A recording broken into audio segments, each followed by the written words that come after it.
اللہ ارشاد فرماتا ہے کہ تم میں سے جو باندھیاں غلام یا پھر جو غلامائیں ہیں جو نکاح کے لائق ہو جائیں اور نیک ہوں تو ان کا نکاح کر دو. آگے ارشاد فرمایا کیا؟ ان یکونوا فقراء، اگر وہ فقیر ہیں اللہ اپنے فضل سے ان کو مالدار کر دے گا. ایک شاعر گزرا بہت بڑا ابو الاسود الدولی نام سے عرب کے اندر. وہ ایک دن اپنے بچوں سے کہنے لگا کہ میں نے تمہارے اوپر 2 احسان کیے ہیں، ایک تو تمہاری پیدائش سے پہلے اور ایک تمہاری پیدائش کے بعد. تو بچے کہنے لگے ابو ایک بات تو ہمیں سمجھ میں آتی ہے کہ پیدائش کے بعد جو آپ نے ہمارے اوپر احسان کیے وہ تو سمجھ میں آتا ہے، آپ ہمارا خرچہ اٹھاتے ہیں، کھانا پینا ہے، سب کچھ ہے. ہماری ولادت سے پہلے آپ نے کون سا احسان کیا؟ تو ابو الاسود الدولی نے کہا میں ہوں شاعر مزاج، اور شاعر کی جو ہے وہ طبیعت کے اندر ہوتا ہے کہ وہ خوبصورتی کی طرف مائل ہوتا ہے. میں جب اپنے نکاح کے لیے لڑکی تلاش کرنے کے لیے نکلا تو میری طبیعت کے اندر یہ تھا کہ میں حسن و جمال کی طرف جاؤں، لیکن پھر مجھے خیال آیا کہ میں ایسی عورت سے نکاح کروں جس نے کل میرے بچوں کی ماں بھی بننا ہے. تو میں نے اس چیز کو مقدم رکھا اور میرے لیے بیوی پہلے نہیں بلکہ جو ہے میرے آنے والے بچوں کے مستقبل کے لیے میں نے ایک بہترین ماں کے حساب سے جو ہے میں نے شادی کی تاکہ وہ کل کو میرے بچوں کی بہترین ماں بھی بن سکے. خود حضور نے ارشاد فرمایا تزوج الودود الولود، زیادہ محبت کرنے والیاں اور زیادہ جو ہے وہ اولادوں کو جنم دینے والی عورتوں سے شادی کرو، کیونکہ کل انبیاء کی صفوں میں اپنی کثرت امت پہ فخر کروں. یہ بھی ایک سبب ہے. تو خیر میں گفتگو کو مختصر کر رہا ہوں. قرآن کو اگر ہم لوگ کھول کے دیکھیں تو قرآن نے کوئی ایک پہلو ہمارے لیے نہیں چھوڑا جس کے اوپر قرآن نے بیان نہ کیا ہو. یہ شادی کے جو معاملات ہوتے ہیں اللہ تبارک و تعالیٰ خود قرآن مجید میں ارشاد فرماتا ہے. یہ آپ سورہ روم آیت نمبر 21 دیکھیں. اللہ ارشاد فرماتا وَمِنْ آيَاتِهِ أَنْ خَلَقَ لَكُم مِّنْ أَنفُسِكُمْ أَزْوَاجًا لِتَسْكُنُوا إِلَيْهَا وَجَعَلَ بَيْنَكُمْ مَوَدَّةً وَرَحْمَةً إِنَّ فِي ذَلِكَ لَآيَةٍ لِقَوْمٍ يَتَفَكَّرُونَ. اللہ ارشاد فرماتا ہے کہ اور اللہ کی نشانیوں میں سے ایک چیز یہ ہے کہ اس نے تمہارے لیے تمہیں جنس میں سے جو ہے تمہارے لیے جو ہے وہ زوجہ کو رکھا تمہارے لیے جو، کیونکہ عورت کو حضرت آدم علیہ السلام کی پسلی سے پیدا کیا گیا اور پھر ارشاد فرمایا اور تمہارے لیے اس کی طرف جو ہے وہ سکون بھی رکھا اور عورت کے اندر تمہارے لیے محبت اور رحمت بھی رکھی اگر تم اللہ کی نشانیوں میں غور و فکر کرو. تو اسی لیے جو ہے وہ یہ نکاح کا جو معاملات آتے ہیں اس کے اندر کیونکہ بندے کی طبیعت کے اندر ہے کہ وہ عورت کی طرف مائل ہوتا ہے. اللہ ارشاد فرماتا ہے تمہیں میں سے اس کو بنایا اور پھر اس کی طرف تمہارے دل کے اندر محبت اور رحمت بھی رکھی اگر تم اللہ کی نشانیوں میں غور و فکر کرو. پہلی چیز یہ. اور پھر دوسری چیز، آج کل سوشل میڈیا کا دور ہے اور دیکھیں تو ہمارا نوجوان طبقہ ہے خاص طور سے بہت بہکتا ہوا نظر آتا ہے اور عشق کا جو ایک معاملہ ہوتا ہے تو اس وقت یہ نہیں دیکھتے. بڑے شہروں کے اندر، گاؤں کے اندر ابھی اس وبا سے ہم لوگ بچے ہوئے ہیں، اللہ کا کرم ہے، لیکن بڑے شہروں کے اندر اور جہاں بڑے کالج ہوں وہاں پہ جہاں لڑکے اور لڑکیاں ساتھ میں تعلیم حاصل کرتے ہیں تو وہاں پہ وہ لبرلزم کے نام پہ اور نئے زمانے کے اعتبار سے جو ہے یہ کہتے ہیں کہ کوئی مذہب کی آڑ نہیں ہوتی اور جو بھی مذہب کی لڑکی ہوتی ہے کسی کے ساتھ بھی وہ جو ہے وہ شادی کر کے یا جو بھی کورٹ میرج کر کے اور جو ہے وہ فری ہو جاتے ہیں. قرآن نے اس طرف بھی ہماری رہنمائی کی اور ارشاد فرمایا وَلَا تَنْكِحُ الْمُشْرِكَاتِ حَتَّى يُؤْمِنَّ وَلَأَمَةٌ مُؤْمِنَةٌ خَيْرٌ مِّن مُشْرِكَةٍ. کیا خوبصورت انداز قرآن نے بیان فرمایا. کہا مومنوں کے لیے یہ نہیں ہے کہ وہ کسی مشرکہ سے نکاح کریں، مشرکہ سے شادی کریں. آگے ارشاد فرمایا حَتَّى يُؤْمِنَّ، یہاں تک کہ وہ ایمان لے آئے. یعنی اگر ایمان لے آئے تو نکاح جائز ہے، بغیر ایمان کے نکاح جائز نہیں ہے. یہ آپ قرآن مجید کی سورہ بقرہ کی آیت نمبر 221 آپ جو ہے وہ نوٹ کر سکتے ہیں. یہ قرآن کا ریفرنس میں آپ کو اس لیے دے رہا ہوں کہ ہمارے ساتھ ایک زیادتی پچھلے کچھ وقت سے یہ ہوئی ہے کہ ہمیں صرف قصے اور کہانیوں کے اندر الجھا کے رکھا گیا. ہم لوگوں کو قرآن جو ہے ہم لوگوں نے اس قدر چھوڑ دیا ہے اور تعلیم سے اس قدر دور ہو گئے، ہمیں پتہ ہی نہیں ہے قرآن ہمیں کیا کہہ رہا ہے۔ ہماری زندگیوں کے جتنے بھی مسائل ہیں سارے قرآن میں موجود ہیں۔ قرآن کو پڑھ کے دیکھیں، قرآن میں ہماری زندگیوں کے سارے جو جتنے بھی چیزیں ہیں وہ ساری ہمیں قرآن میں ملیں گی۔ تو کہا مومنوں کے لیے یہ نہیں ہے کہ وہ کسی مشرکہ سے نکاح کریں یہاں تک کہ وہ ایمان لے آئے۔ پھر آگے ارشاد فرمایا جو مومنہ باندی ہے یعنی غلام ہے وہ تمہارے لیے اس مشرکہ سے بہتر ہے اگرچہ وہ تمہیں پسند ہو۔ پھر آگے ارشاد فرمایا وَلَا تُنْكِحُ الْمُشْرِكِينَ حَتَّى يُؤْمِنُوا۔ اب مومن عورتوں کو بھی اللہ حکم دے رہا ہے کہ مومن عورتوں کے لیے بھی یہ جائز نہیں ہے کہ وہ کسی مشرک مرد سے نکاح کریں، اس سے شادی کریں۔ پھر آگے ارشاد فرمایا وَلَا عَبْدٌ مُؤْمِنٌ خَيْرٌ مِّن مُشْرِكٍ، اور غلام ہو لیکن ہو مومن تو وہ تمہارے لیے اس مشرک سے بہتر ہے، اس غیر ایمان والے سے بہتر ہے اگرچہ غلام ہے، لیکن کیوں؟ معاملہ یہاں ایمان کا ہے، ایمان والا افضل ہے۔ ارشاد فرمایا وَلَوْ أَعْجَبَكُمْ، اگرچہ وہ تمہیں جو ہے پسند ہو، یعنی غیر مسلم اگرچہ تمہیں پسند ہو۔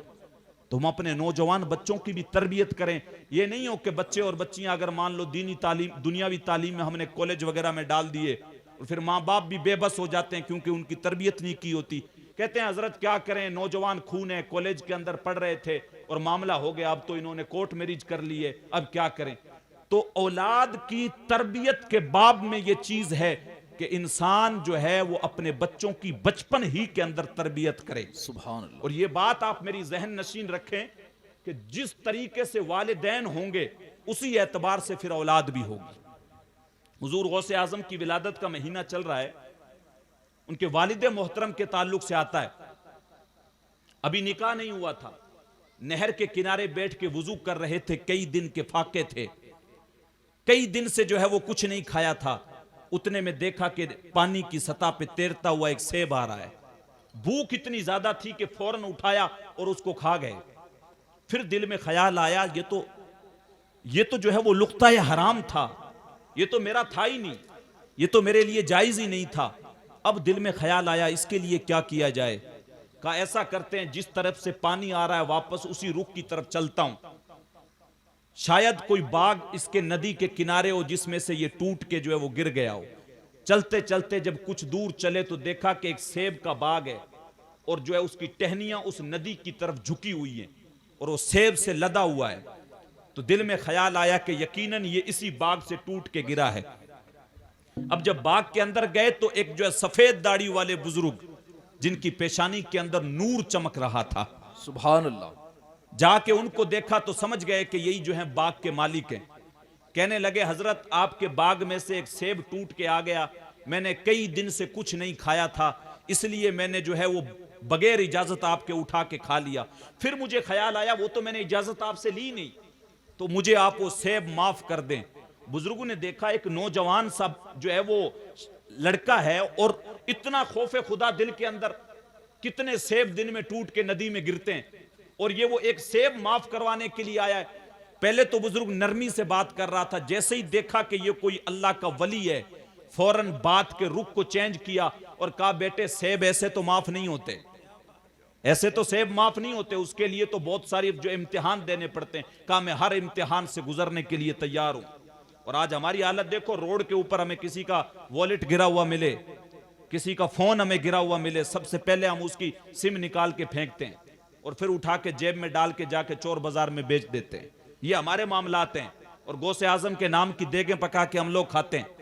سب سے بڑے عاشق غوث اعظم ہم لوگ کہلاتے ہیں، غوث کا دامن نہیں چھوڑیں گے لیکن ان کی زندگی پہ کبھی عمل نہیں کریں گے۔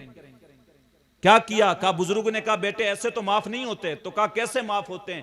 کہا اس میرے باغ کی خدمت کرنی پڑے گی 12 سال تک، تب جا کے وہ سیب معاف کروں گا، اور ایک شرط میری اور ہے وہ میں جب یہ پوری کر لو گے پھر بتاؤں گا۔ کہا منظور ہے، اگر آپ مجھے سیب معاف کر دیں تو میں جو ہے آپ کی خدمت کرنے کے لیے تیار ہوں۔ باغ کی خدمت جاری رہی، خدمت کرتے رہے۔ کئی سال جب گزرے تو ایک دن کیا ہوا کہ کچھ مہمان آئے اس بزرگ کے یہاں۔ بزرگ نے کہا بیٹے ایسا کرو، جاؤ بازار سے یہ باغ سے جاؤ اور وہاں سے کچھ سیب توڑ کے لے آؤ مہمانوں کے لیے۔ گئے اور ایک ٹوکرا بھر کے لے آئے، جیسے ہی بزرگ کے سامنے لا کے رکھا بزرگ غصہ ہو گئے، کہنے لگے تمہیں اتنے سال ہو گئے باغ میں رہتے ہوئے، تمہیں پتہ نہیں ہے پکے سیب کون سے ہوتے ہیں، کچے کون سے ہوتے ہیں؟ اور کچے جو ہے سیبوں کا ٹوکرا بھر کے لے آئے ہو۔ کہا حضرت میں نے تو ایک سیب کھایا تھا، ابھی تک اس کی سزا بھگت رہا ہوں۔ میں نے تو ایک سیب ہی کھایا تھا، اس کی سزا آج تک بھگت رہا ہوں، مجھ سے قسم لے لو اس کے بعد سے کھانا تو بہت دور کی بات ہے، میں نے آپ کے باغوں کے سیب کی طرف نظر اٹھا کے بھی نہیں دیکھا۔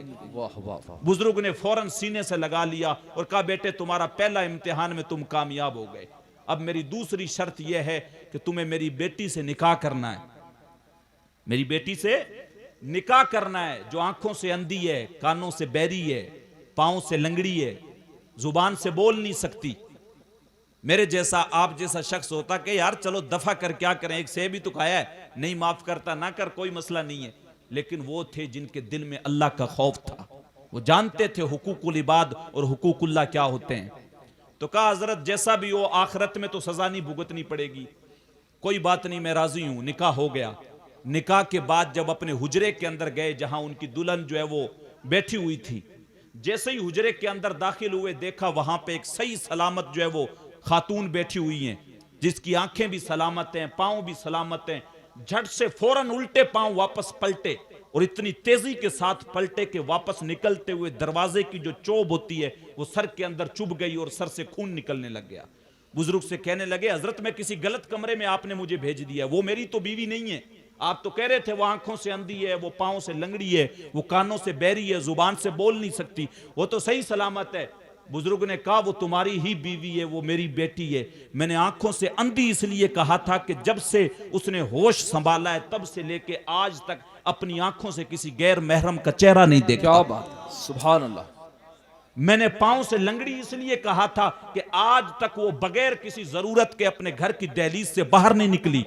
میں نے کانوں سے بہری اس لیے کہا تھا کہ آج تک اس نے کبھی کسی غیر محرم کی آواز نہیں سنی، اور زبان سے گونگی اس لیے کہا تھا کہ کبھی بھی کوئی کلمہ غلط اپنی زبان سے نہیں نکالا۔ آپ دیکھ رہے ہیں ادھر جو لڑکا ہے اس کا معاملہ کیا ہے، ایک سیب کھایا، 12 سال تک باغ میں گوڈی کرتے رہے اور اللہ سے اتنے ڈرتے رہے۔ ادھر جس سے نکاح ہو رہا اس کا معاملہ کیا ہے، آنکھوں سے کسی غیر محرم کو نہیں دیکھا، کانوں سے کوئی غلط کلمہ نہیں سنا، زبان سے کوئی غلط بات نہیں نکالی، پاؤں سے جو ہے چل کے اپنی دہلیز کے باہر نہیں گئی۔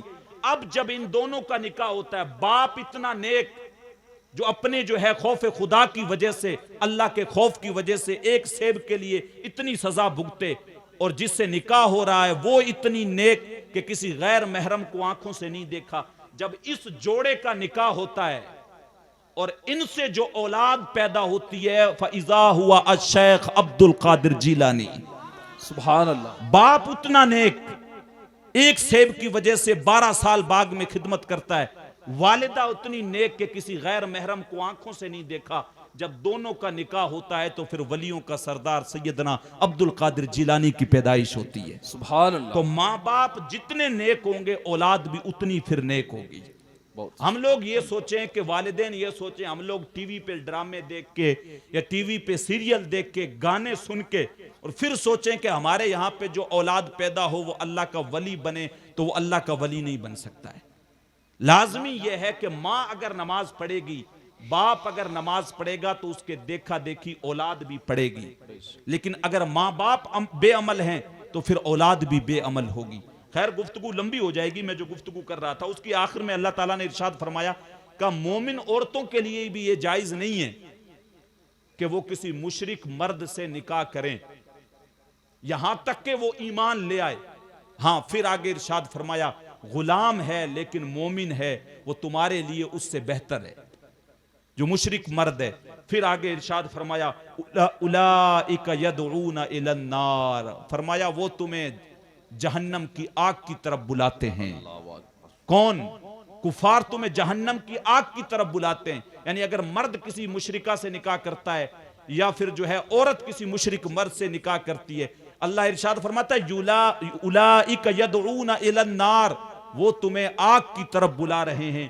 اور آگے ارشاد فرمایا واللہ یدعو الی الجنت والمغفرہ، اور تمہارا رب تو تمہیں مغفرت اور جنت کی طرف بلا رہا ہے، سبحان اللہ، اب تمہارے اوپر ہے تم کون سا راستہ اختیار کرتے ہو۔